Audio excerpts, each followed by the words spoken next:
From the late afternoon of June 30th to the early hours of July 1st, 2025, Shenzhen County in Hubei province was battered by an unprecedented downpour. In a mere 12 hours, rainfall exceeded 350 mm, reaching catastrophic levels. The torrential storm triggered severe flooding across the county's urban core, with water depths surpassing 2.5 meters in some areas. Streets were swiftly submerged, trapping vehicles in rising currents. Some cars overturned, others were swept into gullies. Key districts like Gala Chantel were inundated almost instantly. In low-lying zones, water levels climbed to 3 to 4 meters, causing bridges and roads to buckle. Power and water supplies failed, plunging parts of the city into darkness and isolation. "Oh, my city," a resident cried. "Please let the rain stop. Save us." By 3 a.m., after over 4 hours of relentless rain sleep, was impossible for many. One local stepping outside described the scene. "Electric bikes, everything on the streets. It's all gone, carried off by the flood. Every road, every shop is underwater. The destruction this year is unimaginable." Another voice likened the scene to an ocean. "The flood is so fierce, cars are flipping over. The streets are rivers now." Viral videos from Shenzhen captured the terror-raging waters mixed with mud and debris crashing through buildings. When the rain subsided, the city lay in ruins. In the hardest-hit areas, vehicles were buried with only rooftops visible above the mud. Downtown Shenzhen was a wasteland of sludge and scattered debris. Shops suffered catastrophic losses. A clothing store's inventory was drenched. A shoe shop's glass doors shattered, its stock swept away. Residents mourned decades of work erased in a single night. "We've lived here 40 years, one posted online, and never seen a flood this bad. Even the bridge is gone." In Shenzhen's border areas, Aunt Lee, who runs a medicinal herb shop, endured a harrowing night. Located on a low street, her shop was overwhelmed as floodwaters surged in. She and her husband frantically tried to save their shelves of herbs, but the water rose too fast, soaking valuable stock and filling the air with a pungent mix of earth and medicine that left her coughing. Watching her livelihood dissolve, she broke down, unable to reach her children due to failed phone signals. In the dark, the storm's roar and distant cries for help left her feeling utterly powerless. Nearby, Miss Chen faced her own trauma. Late at night, she stepped out of her parked car to head home only to see floodwaters sweep it away in moments. Stunned, she fled to higher ground, collapsing in a dark hallway, trembling as the water's roar echoed outside. The loss of her new car was devastating, but the brush with death haunted her more. A local reporter, Xia Ying, broadcasted live from Shenzhen. "I'm here in Hubei, where the city is grappling with a catastrophic flood. It's still pouring. The damage is immense. Cars submerged, streets flooded. Near the south gate, it's even worse. The official bridge area is underwater. Schools are flooded. By 2 or 3 a.m., the entire county was like this, and the rain hasn't stopped. Water's up to car tires, and in some areas, streets are impassable. Vehicles are stranded, some stalled in deep water." By noon on July 1st, over 18,000 residents had been evacuated.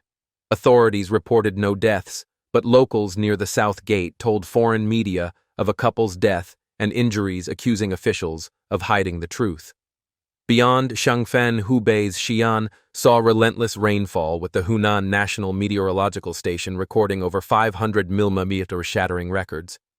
On June 19th, Lixian and Shenong counties bore the brunt of the storm. In Lixian, the Yu River surged 6 meters above warning levels, with flows hitting 400-500 cubic meters per second, endangering countless families. Streets became torrents, tossing cars like toys. Homes and shops were submerged. In Shenong's Shadalo town, over 200 shops and 100 vehicles were flooded. Some homes inundated beyond 2 meters. On June 25th, Kai's Wufeng Tujia Autonomous County faced another round of heavy rain post-plum season, with gusts up to grades 6 to 9, triggering mountain floods, landslides, and mud flows in its rugged terrain. Neighboring Shanxi province saw villages swamped from June 29th to 30 with 30,000 evacuations in Fushun County, where flooded streets halted traffic and stranded vehicles needed manual pushing. Chengdu became the storm's epicenter on June 29th, with Tianfu Sanjie subway station inundated like a waterfall. In a high-tech district's underground parking water submerged over 50 cars in 30 minutes. In Xinjiang, delivery workers used rubber boats to navigate. Water levels in the Yangtze River, Dongting Lake and Poyang Lake rose, risking further disasters. A June 25th China Youth Daily report noted the Li River in Hunan's Dongting Lake system, exceeding warning levels, marking the largest flood since 1998. The Hunan Hydrological Center warned that Three Gorges discharges could raise Dongting Lake by 1 to 2 meters. CCTV reported Poyang Lake's Xingzi station hitting 16.3 meters by June 30th, its area expanding to 462 km², the largest in a decade. Guizhou's Rongjiang and Lishan counties faced floods and mudslides with torrents sweeping away homes. Authorities reported 6 deaths, but locals suspect a higher toll, with one Guizhou resident claiming 2 bodies were found in a supermarket parking lot, unreported officially. 13 died too, are missing, some detained, another said, pointing to Rongjiang's submersion from upstream dam releases. Recent floods highlight a pattern while heavy rain is a factor. Upstream hydropower releases often drive the devastation, though. State media attribute it to rare storms. On June 27th, Xinhua News announced reservoirs might release water anytime to protect high-risk areas, flooding low-lying zones and sparking outrage. Compensation plans address property, but ignore lives lost. In June 2020, Yiwu City in Hubei was flooded after Three Gorges and Jialaba Dam releases, with officials initially citing power generation before admitting the discharges. Since June 2025, the Yangtze's middle and lower reaches have faced severe flooding, with Hubei hardest hit. The Three Gorges Dam, touted for flood control, faces scrutiny. Commentators argue reservoirs, including the Three Gorges, exacerbate floods and seismic risks. Fan Xiao, a former geological survey engineer, notes large reservoirs alter local climates, worsening storms alongside global warming. The Three Gorges, the world's largest hydroelectric project, spans 600 kilometers with 39.3 billion cubic meters of water, disrupting river ecosystems. Despite claims of controlling millennium floods, it struggles. In droughts, it hoards water. In floods, it releases, amplifying downstream chaos. On July 16, 2024, it opened 11 floodgates, releasing 44,000 cubic meters per second, enough to fill 300 West lakes daily, flooding downstream cities. Dr. Wang Weiluo, a water engineering expert, told foreign media, "These releases prioritize upstream safety, a political choice, sacrificing downstream regions for economic gains. Many reservoirs raise water levels for power, and sails releasing silently at night to avoid scrutiny. The dam's 0.09 reservoir-to-runoff ratio and poor forecasting hinder flood control.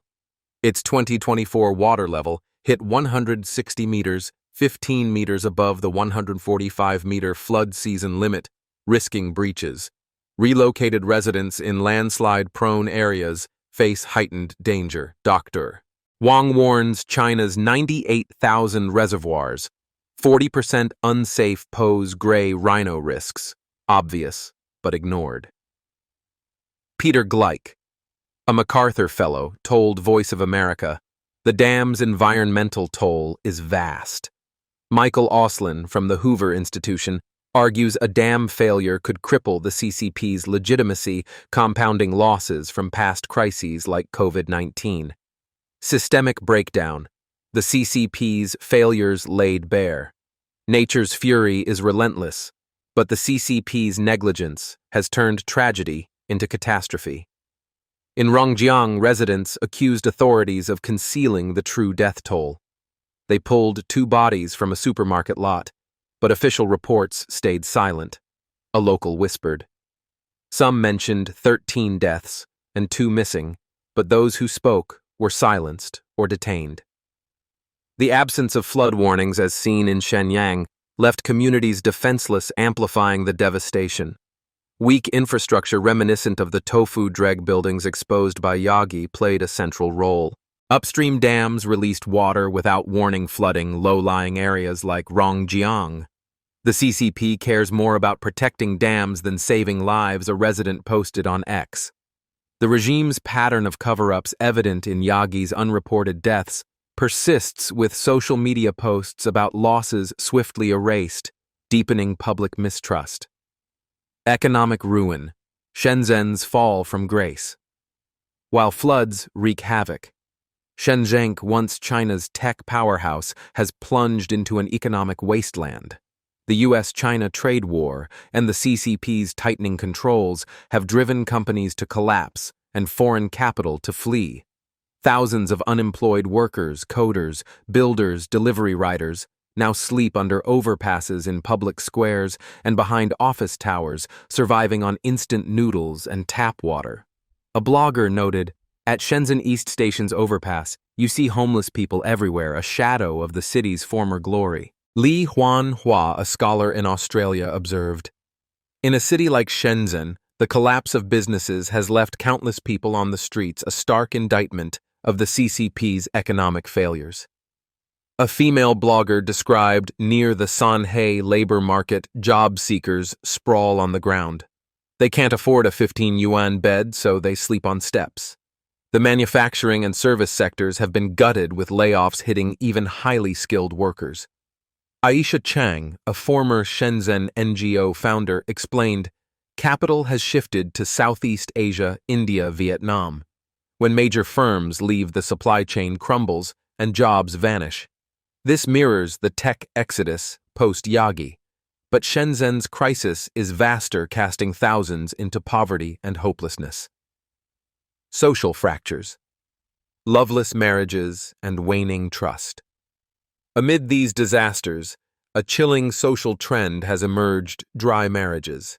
Common in cities like Beijing, Shanghai, and Guangzhou, these unions lack love or connection, reduced to transactional arrangements. Couples live as roommates, discussing only mortgages, bills, or child care. 92% of these couples sign prenuptial agreements detailing assets and parenting costs with corporate precision. In one Shanghai case, a couple uses separate rooms, managing pet care via apps and spreadsheets, a mechanical existence devoid of warmth. China's Ministry of Civil Affairs reported 6.106 million marriages in Q4 2024, but 2.621 million divorces, a 42.9% divorce rate. Skyrocketing housing costs, 50,000 to 60,000 yuan M2 in Shanghai, trap couples in loveless unions for financial or legal benefits. The 996 work culture, 9 a.m. to 9 p.m., 6 days a week, and a lack of emotional education fuel the crisis, with dry marriage couples facing 35% higher depression rates. 80% plan not to have children, accelerating China's aging population crisis, with 38.6% of the population expected to be over 60 by 2050. Public faith in the CCP is eroding. Rongjiang residents accused officials of hiding deaths and mishandling dam releases. "They stage relief photos, then abandon us," a local raged. Posts about floods, joblessness, or dry marriages are deleted from WeChat and Douyin, intensifying public fury. Hidden truths. The CCP's desperate concealment. Behind the CCP's glossy propaganda lies a nation in disarray. Official reports minimize deaths and damages, but locals claim the reality is far worse. They say no one died, but we saw bodies in the debris, a Shenyang resident whispered on X, her post vanishing hours later. In Rongjiang, rumors of 13 deaths were suppressed, with whistleblowers detained. Posts about Shenzhen's unemployed or dry marriages are scrubbed from social media. This censorship echoes Yagi's aftermath, where death tolls were downplayed and voices silenced. Relief efforts are theatrical with funds diverted by corrupt officials. They pose for cameras and leave us to rebuild alone, an Shixia resident said. Poignant stories, a girl selling goods for medicine, a father grieving his son lost to floods, have become symbols of a nation's anguish under an uncaring regime. As rains intensify, China Shadows commits to exposing these hidden truths, amplifying silenced voices. Share your stories below, subscribe, and stay tuned as we uncover the reality before the next flood engulfs more lives. Thank you for joining us. Thank you for joining us. Thank you for